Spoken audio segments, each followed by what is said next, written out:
Hello, ladies and gentlemen. I'm your host, Moses Milamayat, and this is Amateur Thinking. I have made a series of videos, and I hope that you watch them, and the purpose of them all will come to our understanding as we keep going through them, understanding, exchanging ideas, and trying to draw a complete conclusion by what we are trying to get at the end of the day. To put it in other different ways too, is like this. As you know, I've been going on about this issue where I say we kill each other legally. There's all sorts of organizations in the world that are trying to get us to come to peace with one another and so on. But here's what I'm saying. What I'm saying is, which is a bit contrary to what other organizations say, is we are never ever going to be at peace. In fact, it is necessary for us not to be at peace at one another sometimes, because that's what makes us individuals. That's what makes us different. That's what makes you unique to be a person who you are. In fact, sometimes you may not like me.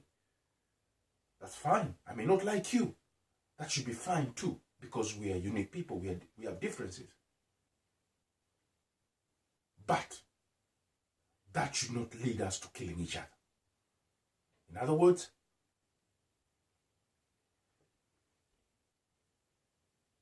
we are never ever going to be at peace. But we don't have to kill each other. And that's what makes the difference here. Because the reason why, irrespective of the differences that we have between us, the reason why we should not end up killing one another is because once somebody is dead, you can't bring them back. The action of our differences should not lead to death, because death is irreversible. I can argue with you, fight with you, insult you. You argue with me, fight with me, insult me. Guess what? All that is reversible. After some time, I might realize, oh, I think he was right. And then I can put myself together, and then I'll come back to you and knock on your door and say, hey, brother, you remember that time where I did A, B, C, D, X, Y, Z? I am sorry. And I do apologize. And believe me or not, if the spirit of apology in its uniqueness will touch the other man, and the other man will know, you know what? I also faulted my brother. And he will also evoke that spirit of apology to you and say, look, I'm sorry too. Let's forgive one another. And we'll shake each other's hands and hug one another to understand that, look, we will always have differences. You're standing on that side, I'm standing on this side. But I will never kill you. And please, don't kill me. This thing, that we have it within the toolkit of our problem-solving kit, one of the solutions being that we have to kill each other, should be taken out. That should come out. That shouldn't be on the list, because death is irreversible.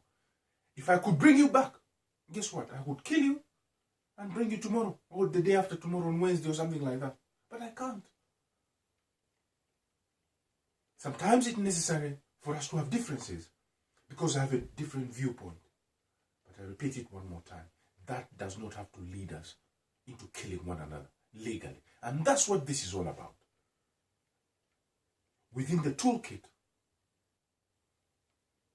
of our problem-solving mechanisms, we have judicial killings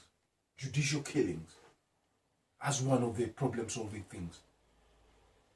We have an entirety of a mindset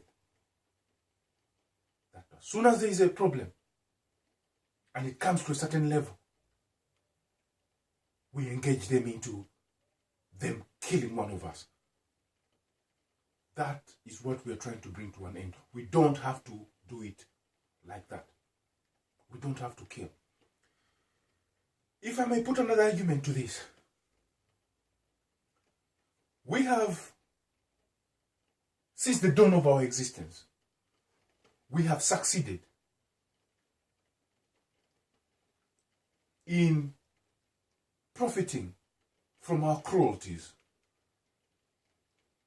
And we've all seen it. People have profited from people's sicknesses. The pharmaceutical companies have profited from it. People have profited from wars. The defense has profited from it. And all people who are in weapons manufacturing. People have profited from our fears. The religious organizations have profited from that. They take money from us every day because they capitalize on our fears.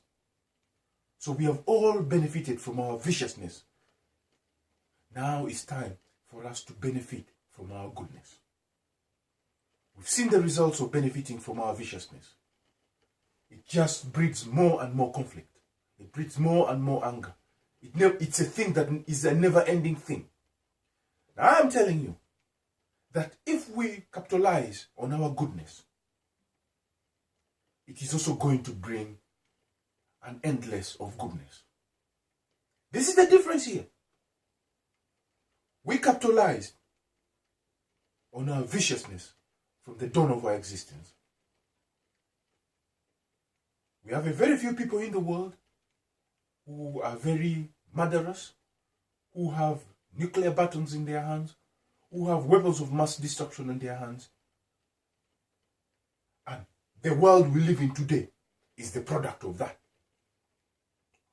The new world that we envision is the world where we are going to benefit from the goodness of people kind.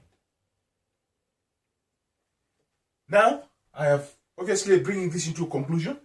I've put a few things on the board. And as you can see here, the first mind and its problems. And that is the mind that has put us into all these problems. That vicious mind, the animal mind, the one that was referred to in the Survival of the Fittest by Means of Natural Selection by Charles Darwin. And that is the same mind that is commonly referred to in religious books as the devil. Well, I have got no evidence for this, but I think the devil is you when you're not nice, and the angel is you when you're nice. Now, we've been that bad person since the dawn of our existence. Now it's time to give the good person a chance. In this discussion, I've represented the mind as a circle. And the circle, if you imagine that line there as a dial, if you push it to one side, it shows the good side and it minimizes the bad side. If you push it on this side, it shows the bad side and it minimizes the good side. It's like we have a dial in our brains. What this statement that I'm making, I've got no evidence for it. I'm doing this from what I've observed. It seems we have a dial in our brain. When things are bad, we switch on the bad mind, the vicious mind. When things are good, we switch on the good mind. We've all got it. We've all got the bad mind and we've all got the good mind. We have capitalized on the bad mind for a long, long time now.